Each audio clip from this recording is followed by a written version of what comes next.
Not too long ago, I got to thinking about when my children were babies. And even before that, when Christy, my wife, was pregnant with them, about the things that we would do to protect them, even when our kids were in Christy's belly. You know, you just take a new approach to life.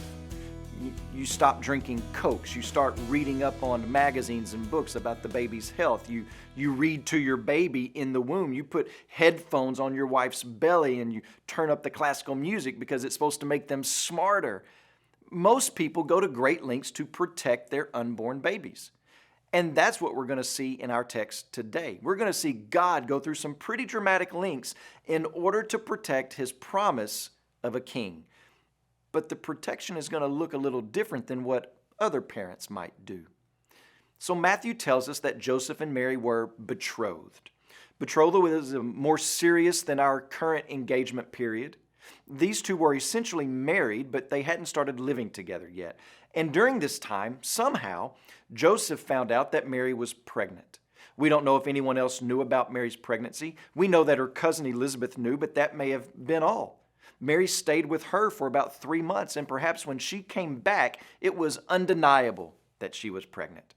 Regardless, Joseph knew without a doubt that the baby was not his because he and Mary hadn't been with each other intimately. So what's a man to do? Can you imagine how this must have torn Joseph up? We're given a glimpse in the scriptures of the pain that Joseph was wrestling with. The text says, being a just man and unwilling to put her to shame, Joseph resolved to divorce her quietly. We read this line and immediately think high thoughts of Joseph, but there's actually a great deal of tension in this verse. It says that Joseph was a just man. This means he was by the book. He hated sin and sinful acts and thought sinners needed to be punished. He had a high regard for the law, for religion. There was no way Joseph was going to keep Mary as his wife. He couldn't carry that stain, that unrighteousness on his record. She had dishonored him, disrespected him. She had broken the law. She can no longer be his wife. He was a just man, a righteous man. But we also see a glimpse of the love that he had for Mary. He so easily could have ruined her reputation, her family's reputation. He had every right to bring this into the public arena and into the public court in order to warn other men. You are fairly warned, men. If you take up with this Mary, do so at your own risk. But he doesn't want to do that. He wants to move on quickly and quietly.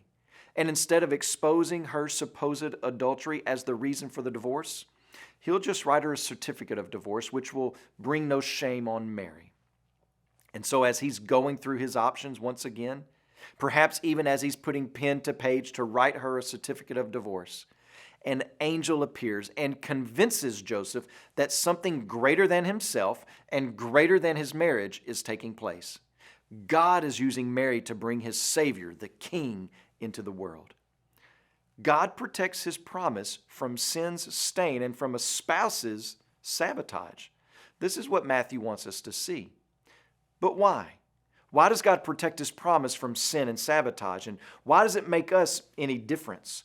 Well, notice what verse 22 says in this text in Matthew chapter 1. It says, all of this took place to fulfill what the Lord had spoken by the prophet. In other words, God is faithful to keep his word of a coming Messiah.